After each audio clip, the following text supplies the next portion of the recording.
Hi friends, అందరికీ ఈరోజు మనము 6వ తరగతిలోని తెలుగులో ఎంతమంది కవులు ఉన్నారు, ఎన్ని పాఠ్యాంశాలు ఉన్నాయి, ఒక్కొక్క కవికి ఉన్న బిరుదు ఏంది, ఆ కవి ఏ ఏ పుస్తకాలు రాసిండు, ఓకేనా.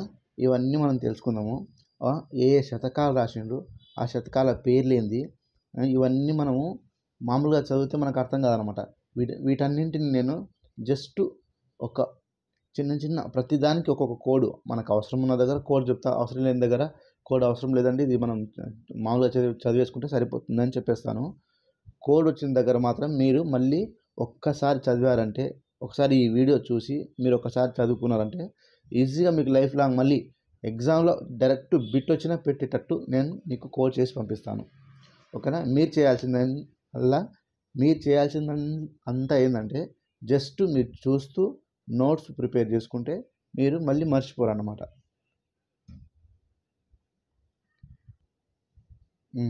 ఇప్పుడు నేను ఆ కవులు, వాళ్ళ రచయితలు అవి చెప్తాను, మీరు జస్ట్ ఫాలో అవుతూ ఈజీగా 1-2-3 సార్లు చూడండి. ఒక్కసారి చూసినా పర్వాలేదు, 2-3 సార్లు అవసరమే లేదు. మనకు ఈ కవులు, ఈ కవితలు, ఈ వాళ్ళు రాసిన గ్రంథాలు, పుస్తకాలు, బుక్కులు ఇవన్నీ గుర్తుపెట్టుకోవాలంటే దాదాపు ఒక తలనొప్పి లేచిపోతుంది మనకు. సో మీ తలనొప్పికి ఇది జస్ట్ నేను ఇచ్చే షారిడాన్ టాబ్లెట్ లాంటిది. జస్ట్ ఒక్కసారి మీరు చదువుకున్నారంటే ఎగ్జామ్లోకి వెళ్ళి డైరెక్ట్ బిట్ పెట్టేయచ్చు, సరేనా. ఇక్కడ చూడండి,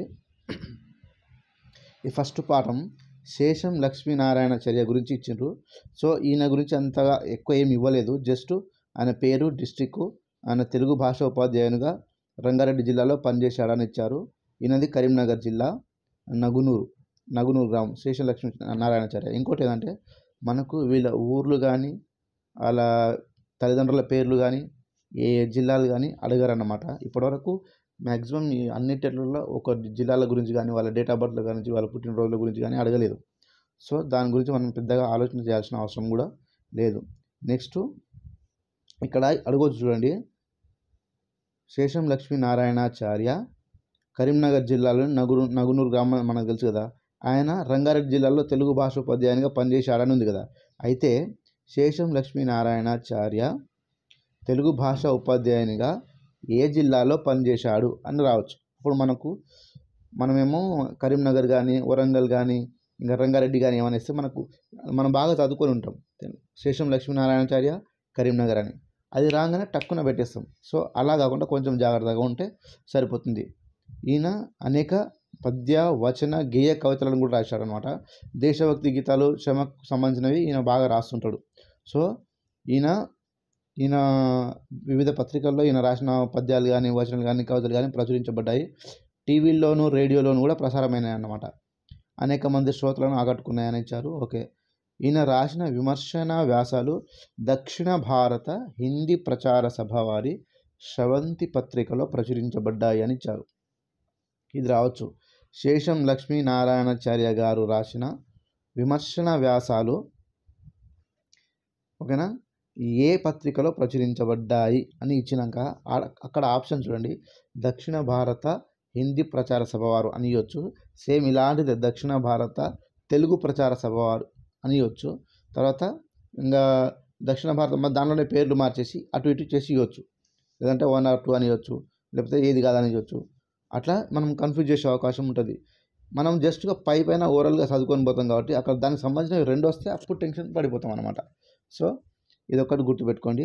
తర్వాత లలిత మనోహరమైన దైవభక్తి, దేశభక్తి గేయాలు రాయడంలోనూ ఈయనది అందవేసిన చేయని ఉంది. ఓకే. ఈయన గురించి ఇంతకు మించి ఇక్కడ ఏమి ఫస్ట్ పాఠంలో ఏమి ఇవ్వలేదు. నెక్స్ట్ ఇంకొక పాఠం మనకు ఇది నీతి చంద్రిక మిత్రలాభం అనేది. ఈ పాట విష్ణు శర్మ రచించిన పంచతంత్రం ఆధారంగా చిన్నయ సూరి తెలుగులోకి అనువదించిన మిత్రభేదంలోని కథకు సరళ వచన రూపమే అని ఇచ్చిండు. కానీ ఇంతకు మించి ఇక్కడ ఈయన గురించి కూడా ఏమీ లేదు. చిన్నయ సూరి మిత్రలాభం అని రాసిన అని ఇచ్చిండు. ఈయన తెలుగులోకి అనువదించిన మిత్రలాభంలోని సరళ కథకు వచన రూపమే ఈ పాఠ్య భాగం అని ఇచ్చిండు. ఇంకా అంటే ఇక్కడ ఇంకోటి మనం గుర్తుపెట్టుకోవాల్సింది ఏంటంటే మిత్రలాభం రచయిత ఎవరు అంటేనేమో చిన్నసూరి. ఇక్కడ విష్ణు శర్మ పంచతంత్రం రచించింది ఎవరంట ఒకవేళ ఇచ్చిండ్రు అనుకోండి, విష్ణు శర్మ అని వస్తుంది బిట్టు. దేని ఆధారంగా చిన్నయ సూరి గారు మిత్రలాభం తెలుగులోకి అనువదించారంటే పంచతంత్రం ఆధారంగా అని చెప్పొచ్చు. చిన్నయ సూరిలో సూరి అంటే పండితుడు అని అర్థం. ఈయన బిరుదు. ఓకే, ఆంధ్రపాణి అనేది కూడా ఈయన బిరుదు అనమాట. నెక్స్ట్ ఇంకోటి ఏముంది, పల్లా దుర్గయ్య వర్షం పాఠం.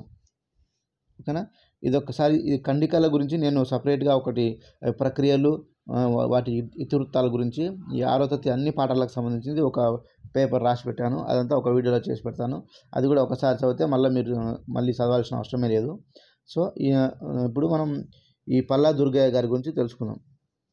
ఇక్కడ పల్లా దుర్గయ్య గారు వరంగల్ జిల్లా మడికొండ గ్రామంలో జన్మించారు అని, వరంగల్ అర్బన్ జిల్లా మడికొండ గ్రామంలో జన్మించారు. ఈయన తల్లిదండ్రులు సో ఇదంతా ఎక్కువ ఉంది, మనకు అవసరం లేదు. జస్ట్ మనకు కావాల్సింది ఒక కోడ్ రూపంలో ఇవన్నీ ఎట్లా గుర్తుపెట్టుకోవాలి. ఓకేనా, ఈయనకు సంస్కృతం, తెలుగు, ఆంగ్ల భాషలో పాండిత్యం ఉందని ఇచ్చిండు. ఉస్మానియా విశ్వవిద్యాలయం నుంచి తెలుగులో MA పట్టా అందుకున్నాడని ఇచ్చిండు. గంగిరెద్దు, పాలవెల్లి మొదలైనవి ఈయన రచనలను ఇచ్చిండు. 16వ శతాబ్దం మందలి వాజ్మయం తద్వికాసం అనే అంశం పైన పరిశోధన చేశాడు అని ఉంది.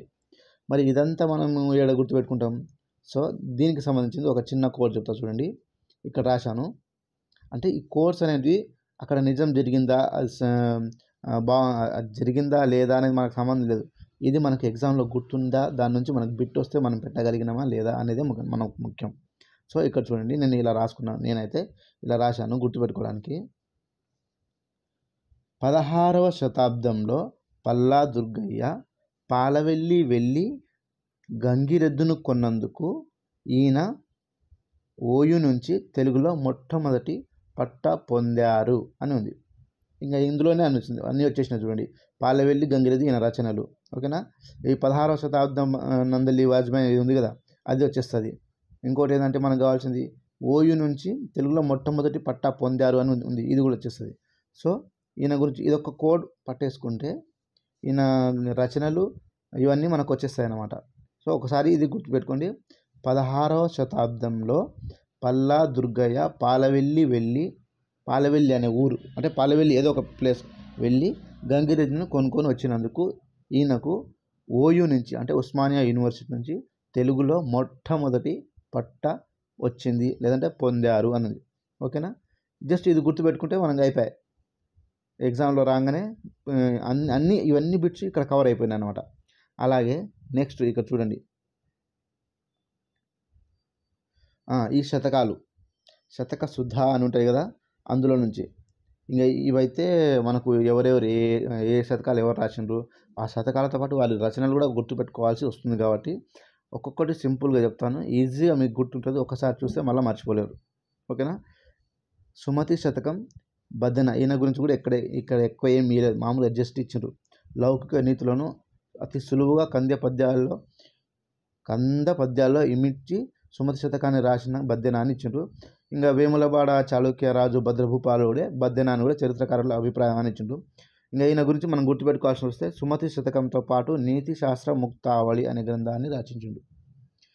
ఇంకా నీతి శాస్త్ర ముక్తావళి అనేది మనకు తెలుసు, కాకపోతే అక్కడ దాని మకుటం అడిగినప్పుడు సుమతి శతకం ఈయన బద్దెన ఎవరు రాసిన అనేది ఇది మనకు తెలుసు. ఇది మళ్ళీ గుర్తుపెట్టుకోవాల్సిన అవసరం కూడా లేదు, కాకపోతే ఒకసారి చదువుకుంటే సరిపోతుంది. నెక్స్ట్ మీకు నేను చెప్తాను ఎక్కడెక్కడ కోడ్స్ అవసరం వస్తుందో అక్కడ కోడ్ చెప్తాను, గుర్తుపెట్టుకుంటే సరిపోతుంది.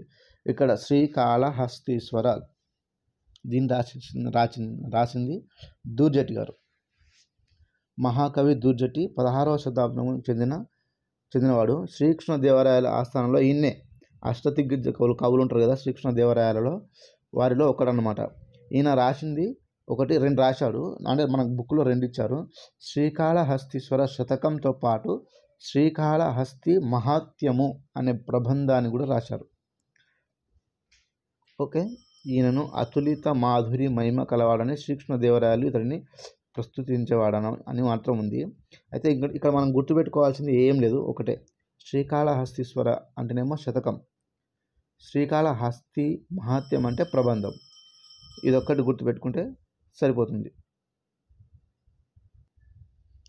ఓకే, తరువాత మనకు ఉన్నది ఏంది, కుమారి శతకం. దీన్ని రచించింది ఎవరంటే పక్కి వెంకట నరసింహ కవి.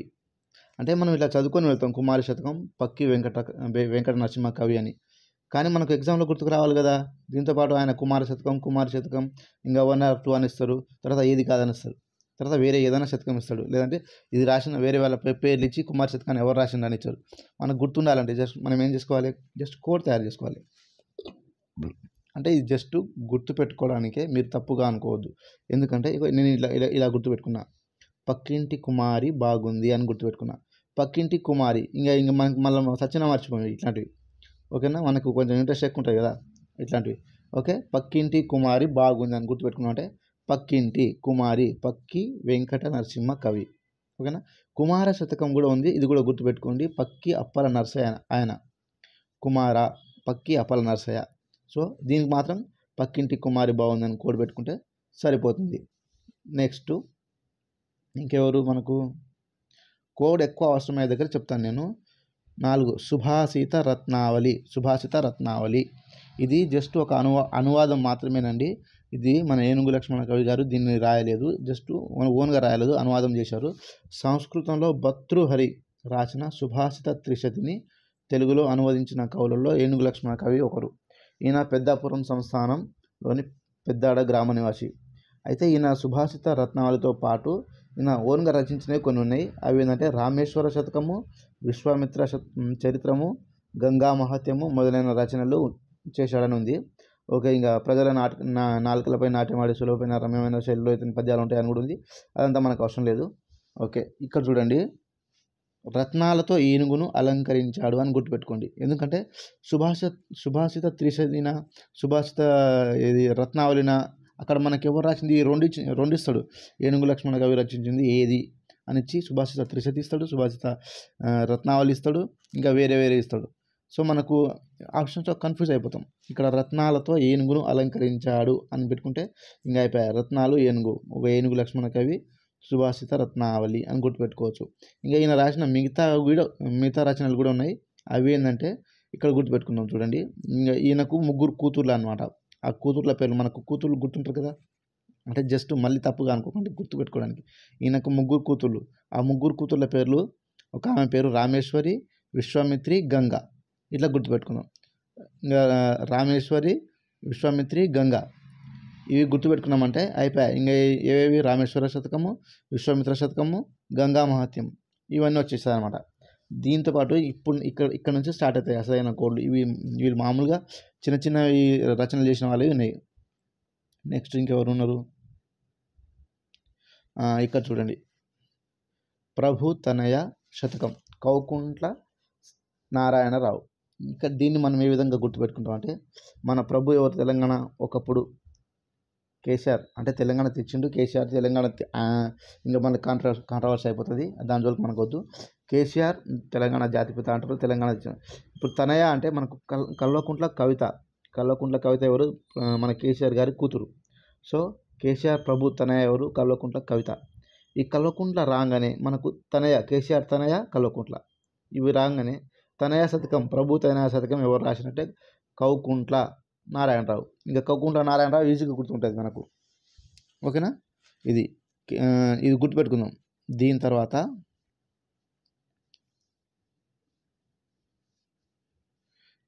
ఇది బాగా ఇంపార్టెంట్ అనమాట. గాంధీ తాత శతకం సిరిసినహల్ అనేది. ఓకే, సిరిసినహల్ కృష్ణమాచార్యులు. ఓకే, గాంధీ తాత శతకం సిరిసినహల్ కృష్ణమాచార్యులు. దీన్ని ఎలా గుర్తుపెట్టుకోవాలంటే, ఇంకా ఈయన నిజామాబాద్ జిల్లాకు మోతాడులో జన్మించాడు, కోరుట్లలో నివాసం ఏర్పరచుకున్నాడు. ఈయన ప్రముఖ శతావధాని, ఇవన్నీ మనకొద్దు. రాసినవి ఏంటివి, కళాశాల అభ్యుదయం, రామానుజ చరిత్రం, చిత్ర ప్రబంధంతో పాటు రత్నమాల అనే ఖండకావ్యాన్ని కూడా రచించారు. ఈయనకు అభినవ కాళిదాసు అనే బిరుదు కూడా ఉంది. ఇదే అభినవ కాళిదాసు ఇంకొకరి దగ్గర కూడా వస్తుంది, ఆయనది కూడా చెప్తాను నేను ఈజీగా గుర్తుపెట్టుకునేటట్లు. ఇంకా ఇక్కడ చిన్న కోడ్ తయారు చేసుకున్నాను, ఇక్కడ చూడండి. ఇంకా రత్నమాల ఖండకావ్యం అనేది గుర్తుపెట్టుకుంటే, గాంధీ తాత రత్నమాల అనే టీవీ సీరియల్ చూస్తూ శనగలు ఖాళీ చేస్తుంటే, అంటే శనగలు తింటుంటే ఆయన పిల్లలు రామానుజ చిత్ర కళాశాలకు వెళ్ళిపోయారు. అంటే ఈయన జస్ట్ టీవీ చూసేలోపు అలా రెడీ అయ్యి వెళ్ళిపోయారనమాట. మళ్ళీ ఒకసారి గుర్తుపెట్టుకుందాం. గాంధీ తాత రత్నమాల అనే టీవీ సీరియల్ చూస్తూ సెనగల్ ఖాళీ చేస్తుంటే ఆయన పిల్లలు రామానుజ చిత్ర కళాశాలకు వెళ్ళిపోయారు. ఇప్పుడు గాంధీ తాత ఓకే రత్నమాల ఈయన రచన ఎవరివి సిరిసినగల్ ఓకేనా. గాంధీ తాత శతకం ఈయన రాసిండు. తర్వాత ఏముంది రామానుజ ఇక్కడ చూడండి రామానుజ చరిత్రం చిత్ర ప్రబంధం ఇవి కూడా వచ్చేసినాయి కోడ్లో. కళాశాలకు అన్నది కదా ఇక్కడ చూడు కళాశాల అభ్యుదయం ఇక్కడ కళాశాలకు వెళ్ళిపోయాడు. ఇదొక్క కోడ్ గుర్తుంటే ఆయన రచనలు ఆయన రాసిన శతకము ఇవన్నీ మనకు గుర్తుండిపోతాయి అన్నమాట. జస్ట్ ఒక్కసారి చదువుకుంటే సరిపోతుంది. నెక్స్ట్ ఇక్కడ చూడండి భరతసింహ బాల నరసింహ ఇది మనకు ఈయన కొంచెం ఎక్కువ రాసిండు పుస్తకాలు. ఇది కొంచెం గుర్తుపెట్టుకోవాలంటే కష్టమే. భరతసింహ శతకం సురోజు బాల నరసింహాచారి ఇది మనకు జస్ట్ ఒక్క పాట రూపంలో ఇదంతా మనకు గుర్తుండిపోయేటట్లు చేద్దాం. తప్పుగా అనుకోకండి, ఇది జస్ట్ మనకు గుర్తుండడానికి ఎగ్జామ్లో మాత్రమే ఓకేనా. మనం ఏముంది ఈయన రాసిన ఫస్ట్ రచనలు చూద్దాం. వీటిని ఎట్లా గుర్తుపెట్టుకోవాలో తెలుసుకుందాం. ఇక్కడ చూడండి కవితా కేతనం బాల నరసింహ శతకం మహేశ్వర శతకం భగవద్గీత కందామృతం వీరబ్రహ్మేంద్ర స్వామి చరిత్ర. వామో ఇవన్నీ మనం గుర్తుపెట్టుకుంటామండి. ఈయనకు ఒక బిరుదు ఉంది, అది సహజ కవి అని ఉందన్నమాట. అయితే ఇప్పుడు ఒక చిన్న పాట చెప్తాను చూడండి. మనం వెంకటేష్ గారి పాట ఉంటుంది, అది ఏముంటుంది బలపం పట్టి భామ బల్లో ఏ నేర్చుకుందా అని ఉంటుంది. సో దీన్ని మనం ఇలా మార్చుకుందాం. బలపం పట్టి భామ బల్లో భగవద్గీత నేర్చుకుందా వీరబ్రహ్మేంద్ర స్వామి కవితాగానం పాడుకుందాం సహజ కవినంటానమ్మడు హొయ్యారే హొయ్యారే హొయ్ అయిపోయి. ఇంకా ఎక్కువ మళ్ళీ రాగాలు దీర్ఘాలు మనకు దిగొద్దు, మనకు అవసరం లేదు కూడా. ఇక్కడ చూడండి బలపం అంటే ఇక్కడ చూడు బాల నరసింహ శతకం ఓకేనా. తర్వాత బాల నరసింహాచారి బలపం బాల నరసింహ శతకం. తర్వాత భామలో మా అంటే మహేశ్వర శతకం ఓకేనా. ఇక్కడ భగవద్గీత అంటే ఇక ఉంది భగవద్గీత కందామృతం ఇది కూడా వచ్చేసింది. వీరబ్రహ్మేంద్ర స్వామి కవితా గానం ఇక్కడ చూడండి వీరబ్రహ్మేంద్ర స్వామి చరిత్ర కవితా గానం అంటే ఇక్కడ చూడండి పైన ఫస్ట్ కవితా కేతనం ఉందా ఇదొకటి, ఇది కూడా వచ్చేసింది ఓకేనా. ఇవన్నీ వచ్చేసినాయి. ఇంకొకటి మిగిలింది, ఏం మిగిలింది సహజ కవి. ఇగో సహజంగా ఉంటానమ్మడు అనగా ఇది ఊరికే రాలేదండి, జస్ట్ అలా మనం గుర్తుండడానికి కోసం ఒకటి రెండు సార్లు మనం అనుకున్నామంటే ఒరిజినల్ పాటను కూడా మర్చిపోతాం ఓకేనా. ఇది ఇంకా ఇది ఒకటి రెండు సార్లు పాడినామంటే మళ్ళీ ఈయన రచనలు ఇవన్నీ మనం చదవాల్సిన అవసరం లేదు. నెక్స్ట్ ఇంకా ఇది చూడండి భవ్య శతకం భవ్య చరిత శతకం డాక్టర్ టివి నారాయణ. ఇంకా ఈయన హైదరాబాద్ జిల్లాకు చెందినవాడు. ఇంకా ఈయన డేట్ ఆఫ్ బర్త్లు పుట్టిన తేదీలు ఇంకా మనకు అవసరం లేదు. విద్యావేత్తగా ఆధునిక దార్శనికుడిగా గుర్తింపు పొందాడనమాట. విద్యాశాఖ అధికారి అంటే జిల్లా విద్యాశాఖ అధికారిగా పనిచేశాడు. పబ్లిక్ సర్వీస్ కమిషన్ సభ్యుడిగా సేవలందించాడు.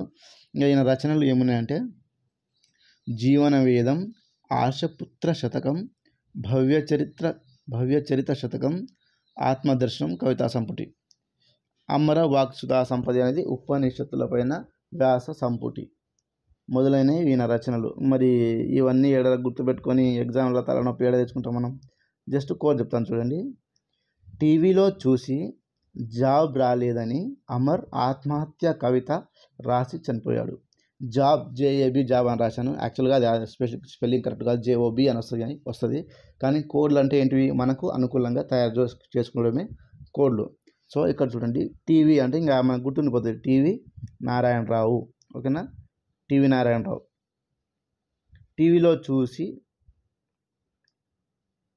చూసి జాబ్ రాలేదని జాబ్లో జే అంటే చూడండి జీవన వేదం ఫస్ట్ది. తర్వాత ఏ అంటే ఆర్షపుత్ర శతకం, బి అంటే భవ్య చరిత శతకం, ఇవన్నీ వచ్చేసినాయి. ఇంకా తర్వాత అమర్ ఇక్కడ అమర్ ఉంది కదా అమర వాక్సుధా సంపది ఓకేనా, ఈ అమర్ కూడా వచ్చేసింది. ఆత్మ అంటే ఆత్మదర్శనంతో పాటు యాక్చువల్గా ఎవరైనా ఆత్మహత్య సూసైడ్ లెటర్ రాసి చనిపోతారు, కానీ ఇక్కడ కవిత అని ఎందుకు రాసిన అంటే ఇక్కడ కవితా సంపుటి, ఈ ఆత్మదర్శనం అనేది కవితా సంపుటి అనమాట. సో అది మళ్ళీ అది కూడా మిస్ అవ్వద్దని ఆత్మహత్య ఓకే ఆత్మదర్శనం ఆత్మహత్య కవిత రాసి చనిపోయాడని కోడ్ పెట్టాను. టీవీలో చూసి జాబ్ రాలేదని అమర్ ఆత్మహత్య కవిత రాసి చనిపోయాడు. ఇంకా ఇది చాలు, ఇంకా అవన్నీ వద్దు. నెక్స్ట్ ఇది చూడండి, వానమామలై వరదాచార్యులు. మీరు అనుకుంటున్నారేమో ఓన్లీ కవి పరిచయాల గురించే చెప్తున్నాడు, మళ్ళీ ఈయన ఏ పాఠాలు రాసిండు ఆ పాఠాల గురించి చెప్పట్లేదని. వాటికి సంబంధించింది డైరెక్ట్ ఒక వీడియో, ఆ పాఠం ఎవరు రాసిండ్రు, అది ఏ ప్రక్రియ, అది దాని ఇతివృత్తం ఏందనేది సపరేట్ ఒక వీడియో చేస్తాను. అది జస్ట్ ఇంకా ఈజీగా గుర్తుండిపోతుంది అనమాట. ఇక్కడ చూడండి, మనకు టిల్లు స్క్వేరు, ఏ స్క్వేర్, బి స్క్వేర్ అట్లా ఉంటాయి కదా, అట్లా ఈయనకు అభి స్క్వేర్ కవి స్క్వేర్, అభి స్క్వేర్ కవి స్క్వేర్ అంటే 4 బిరుదులు, అభినవ పోతన, అభినవ కాళిదాసు, మధుర కవి, కవి చక్రవర్తి. అంటే కవిలు 2 వస్తాయి, అభిలు 2 వస్తాయి, అభి స్క్వేర్ కవి స్క్వేర్. మిగతా వాళ్ళు ఇట్లా ఎవరన్నా వస్తారో అప్పుడు చూద్దాం, వచ్చినప్పుడు వేరే చేద్దాం. ఇప్పుడైతే ఈయనకు ఇట్లా గుర్తుపెట్టుకుందాం, అభి స్క్వేర్ కవి స్క్వేర్. ఎవరు? వానమామలై వరదాచార్యులు. ఇంకా ఈయన వరంగల్ అర్బన్ జిల్లాలోని మడికొండలో పుట్టిండు, నేటి మంచిర్యాల, అది ఇంకా మనకు అవసరం లేదు. ఇంకా ఈయన రాసిన రచనలు చూద్దాం. పోతన చరిత్రము, మణిమాల, సూక్తి వైజయంతి, జయధ్వజం, వ్యాసవాణి, కూలిపోయే కొమ్మ, రైతు బిడ్డ. ఈ రైతు బిడ్డ అనేది బుర్రకథల సంపుటి. ఇంకా మొదలైనవి ఈయన రచించాడు. ఆంధ్రప్రదేశ్ సాహిత్య అకాడమీ పురస్కారం, వారణాసి వారి విద్యా వాచస్పతి మొదలైన పురస్కారాలు అందుకున్నాడు. ఇంకా ఇవన్నీ గుర్తుపెట్టుకోవాలంటే ఒకటి కాదు 10 శారడాన్లు మనం మింగాల్సి వస్తాయి.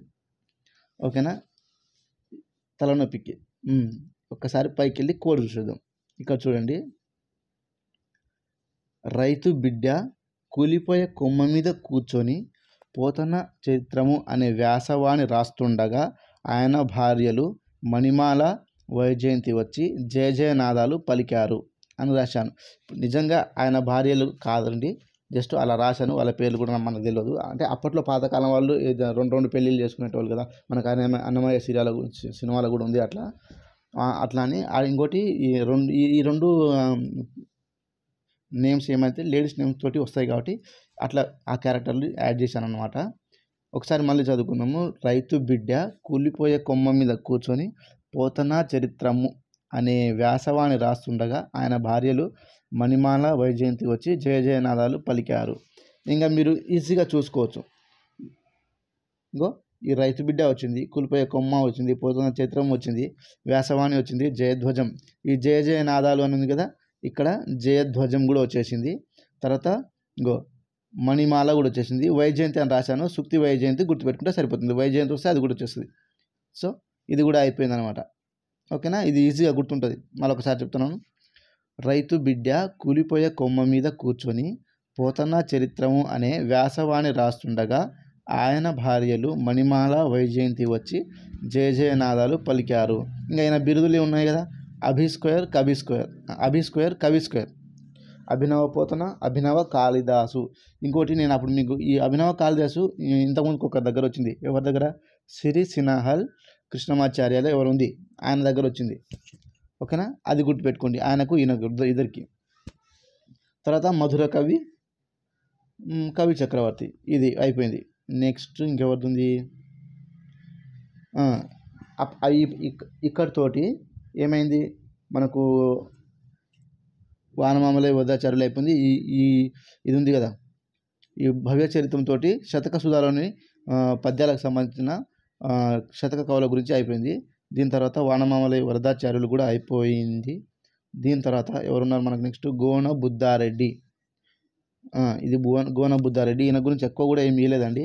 ఇతడు కాకతీయుల సామంతరాజు అని ఇచ్చిండ్రు. వర్ధమానపురం అంటే నేటి నంది వడ్డెమ నాగర్ కర్నూలులోనిది అని ఇచ్చారు, రాజధానిగా పాలించాడు. ఓకే. తన తండ్రి పేరిట రంగనాథ రామాయణాన్ని తెలుగులో రాశారు.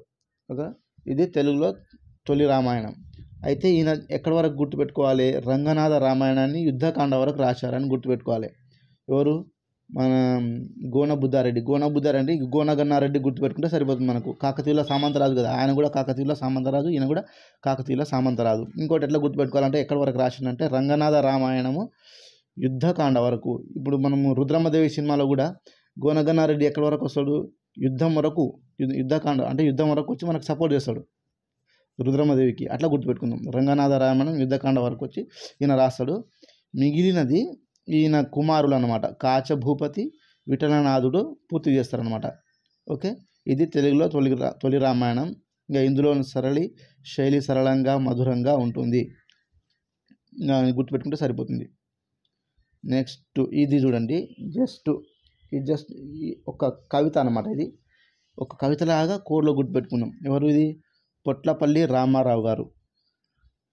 పొట్లపల్లి రామారావు గారు వరంగల్ జిల్లా, వరంగల్ అర్బన్ జిల్లా, అందరు నాకు తెలిసి చాలామంది వచ్చారు. వరంగల్ అర్బన్ జిల్లా ధర్మసాగరం మండలం తాటికాయల గ్రామంలో జన్మించాడు. ఇంకా ఈయన రచనలు చూడండి, ఆత్మవేదన, మెరుపులు, చుక్కలు. ఓకేనా, కవిత అంటే ఈ ఆత్మవేదన, మెరుపులు, చుక్కలు మొదలైనవి కవితా సంపుటాలు. ఇంకా మహత్కాంక్ష, జీవితం, ఇవి ఖండికలు, పగ మునగు రచనలు రాశాడనమాట. ఈయన రచించిన జైలు కథల సంపుటి బాగా ప్రసిద్ధి చెందింది. ఇది మనకు తెలిసిందే. ఈయన రచన వాడుక భాషలో సరళమైన శబ్దాలతో సుందరమైన శైలిలో సాగిందనమాట. అయితే ఇంకా ఈ ఆత్మవేదన, మెరుపులు, చుక్కలు, మహత్కాంక్ష, జీవితం, ఇంకా కవితా సంపుటాలు, పగ, జైలు, ఇవన్నీ గుర్తుపెట్టుకుంటే మళ్ళీ చారిడాన్ టాబ్లెట్ దగ్గరికి వెళ్ళిపోవాల్సి వస్తుంది. సో ఇది ఈజీగా ఎట్లా గుర్తుపెట్టుకోవాలో ఇక్కడ చూడండి. పైన జస్ట్ ఒక చిన్న కవిత రాశాను, జస్ట్ గుర్తుపెట్టుకుంటే సరిపోతుంది. ఇప్పుడు మనం ఎవరన్నా మన ఫ్రెండ్స్ కానీ సీరియల్ కానీ ఎవరన్నా కవితలు చెప్తుంటే వా వా వా అంటుంటాం కదా. జస్ట్ ఒక చిన్న కవిత చెప్తాను చూడండి. ఆమె కన్నులు చుక్కలు వా వా వా అంటారు. తర్వాత వాటిని చూస్తే, ఆమె కన్నులు చుక్కలు, వాటిని చూస్తే పగవాడికైనా జైల్లో ఉన్నవాడికైనా కలుగును జీవితం మీద కాంక్షలు. ఓకేనా, ఇప్పుడు చెప్తాను చూడండి. ఆమె కన్నులు చుక్కలు, వాటిని చూస్తే పగవాడికైనా జైల్లో ఉన్నవాడికైనా కలుగును జీవితం మీద కాంక్షలు. ఓకే, ఇది ఒక కవిత్వం గుర్తుపెట్టుకొని చాలు. మనకు అది ఎలా వచ్చింది మనకు సంబంధం లేదు. ఆమె కన్నులు చుక్కలు. ఓకేనా, ఆమె కన్నులు అంటే అంటే ఇక్కడ ఏముంది? ఆత్మవేదన. అంటే మెరుపులు. ఇంకా చుక్కలు ఉంది కదా, చుక్కలు రాశాను. ఓకేనా, నెక్స్ట్ ఏముంది ఇక్కడ చూడండి. మళ్ళీ ఇక్కడ మహత్కాంక్ష, జీవితం. ఇక్కడ ఏముంది? జీవితం వచ్చేసింది. మీద కాంక్షలు అంటే మహత్కాంక్ష గుర్తుపెట్టుకోవాలి. ఇక్కడ పగ అంటే పొట్లపల్లి అని కూడా గుర్తుపెట్టుకోవచ్చు. పాలో పా, పొట్లపల్లిలో పా. పగవాడికైనా జైల్లో ఉన్నవాడికైనా కలుగును జీవితం మీద కాంక్షలు. ఇంకా ఆడవారిని చూస్తే, అందమైన ఆడవారిని చూస్తే ఎలా అందరికీ అనిపిస్తుంది కదా, మనసు ఎలాగైనా గుంజుతుంది. ఇంకా ఏదో ఆ జీవితం మీద కొత్త కొత్త ఆంక్షలు, కోరికలు పుడుతుంటాయి కదా, అట్లా రాశాను అనమాట. జస్ట్ గుర్తుపెట్టుకోవడానికి కోసం. ఆమె కన్నులు చుక్కలు, వాటిని చూస్తే పగవాడికైనా జైల్లో ఉన్నవాడికైనా కలుగును జీవితం మీద కాంక్షలు. ఓకే, ఇది ఒక్కటి గుర్తుపెట్టుకుంటే సార్ ఇంకా పొట్లపల్లి గారి గురించి తెలిసిపోతుంది మనకు. నెక్స్ట్ ఇంకా ఇదే మనది చివరిది అనుకుంటాను. సుద్దాల హనుమంతు గారు యాదాద్రి భువనగిరి జిల్లాలోని పాలడుగు గ్రామంలో జన్మించిన సుద్దాల హనుమంతు 2వ ఫారం వరకు చదువుకున్నారు. తల్లి లక్ష్మీ నరసమ్మ, తండ్రి బుచ్చిరాములు. హనుమంతు హేతువాదిగా పేరొందాడు. వ్యవసాయ శాఖలో గుమస్తాగా పనిచేసి కొన్ని కారణాల వల్ల ఉద్యోగానికి రాజీనామా చేశాడు. కళాకారుడైన హనుమంతు అనేక చైతన్య గీతాలు, బుర్రకథలు, గొల్లసుతులు, పిట్టల ద్వారా, యక్షగానం మొదలైన కళారూపాల ద్వారా ప్రజలను చైతన్యవంతులను చేశారు. సరళమైన పదాలతో అందరికీ అర్థమయ్యే విధంగా ఇతని రచనలు ఉన్నాయి. ఓకే, ఇంకా ఈయన రచనలు ఒకసారి మళ్ళీ చూసుకుందామా. చైతన్య గీతాలు, బుర్రకథ, గొల్లసుద్ధులు, పిట్టల ద్వారా, యక్షగానం. ఈయన కళాకారుడు అనేది మనం ఒకటి గుర్తుపెట్టుకుందాం. మళ్ళీ ఒకసారి చైతన్య గీతాలు, బుర్రకథ, గొల్లసుద్ధులు, పిట్టల ద్వారా, యక్షగానం. ఇంకా ఇవన్నీ మళ్ళీ ఏడ గుర్తుపెట్టుకుంటున్నాం. ఇంకా పైకి వెళ్దాం. కోడ్ చిన్నగా తయారు చేశాను చూడండి. అంటే ఈయన ఇక్కడ ఒకటి చెప్పాను కదా, కళాకారుడు అని చెప్పాను కదా. కళాకారులు మనం ఒక్కొక్క వేరే వేరే ఊళ్ళలోకి వెళ్ళి వేరే వేరే ప్రోగ్రామ్స్కి వెళ్ళి అక్కడక్కడ పాటలు పాడుతుంటాం కదా. అట్లా ఈయనను కూడా ఒక ఊరికి పిలుస్తారన్నమాట పాటలు పాడడానికి. జస్ట్ గుర్తుపెట్టుకోవడానికి కోడ్ మాత్రమే, నిజం కాదు. ఓకేనా, అయితే అక్కడ పిలిచినప్పుడు పాటలు పాడమని ఊరి వాళ్ళు పిలుస్తారు. సో ఈయన అక్కడ పిలిచినప్పుడు ఆయన ఇంకా వేరే వేరే పాటలు అంటే ఇంకా స్టార్ట్ చేస్తారు చూడండి. వేరే వేరే పాటలు పాడేసరికి అక్కడ ఉన్న వాళ్ళు అంటారు అన్నమాట, ఓ పిట్టల ద్వారా మంచి మంచి గీతాలు పాడతావని నిన్ను పిలిస్తే ఈ బుర్ర కథలు, గొల్ల శుద్ధులు, యక్షగానాలు పాడతావేంది అని ప్రజలు తిడతారన్నమాట. అంటే ఆయన ఒక మంచి మంచి గీతాలు పాడడానికి పిలుస్తారన్నమాట ఊరికి. సో ఇంకా ఆయన పాడే ఈ బుర్ర కథలు గొల్ల సుదులు ఇట్లాంటి పాడితే అది వాళ్ళకు నచ్చవు అనమాట. నచ్చక వాళ్ళు ఏమంటారు, ఓ పిట్టల దొర మంచి మంచి గీతాలు పాడతావని నిన్ను పిలిస్తే ఈ బుర్ర కథలు గొల్ల సుద్దులు యక్షగానాలు పాడతావేందయ్యా అని ప్రజలు తిడతారనమాట. దాంతో ఆయన పల్లెటూరి పిల్లగాడ అని పాట పాడతాడు. అది అందరికి నచ్చుతుంది. ఓకే, ఇక్కడ వరకు సుద్దాల హనుమంతు గారు రాసిన రచనలు ఇక్కడ చూడండి. పిట్టల దొర వచ్చింది. గీతాలు అంటే ఇక్కడ చైతన్య గీతాలు అని గుర్తుపెట్టుకోండి. ఓకేనా. తర్వాత పాడతావని పిలిస్తే ఈ బుర్ర కథ ఒకటి గుర్తుపెట్టుకోండి. గొల్ల సుద్దులు యక్షగానాలు ఇవన్నీ ఈయన రచనలు గుర్తుపెట్టుకోండి. ఇంకా అంతే, ఇంకా అందరిది అయిపోయింది అనమాట. సో ఈజీగా మనకు గుర్తుండిపోతాయి అనమాట. ఒక్కసారి మీరు విన్నారంటే ఆ తర్వాత ఇవన్నీ పైనుంచి ఒకసారి ఈ కోడ్లు అని చెప్పాను కదా, ఒకసారి గుర్తుపెట్టుకోండి, మంచిగా చదువుకోండి. ఎగ్జామ్లో డైరెక్ట్ ఒకసారి చూసుకున్నారంటే డైరెక్ట్ ఎగ్జామ్లో మీకు వచ్చేస్తాయి.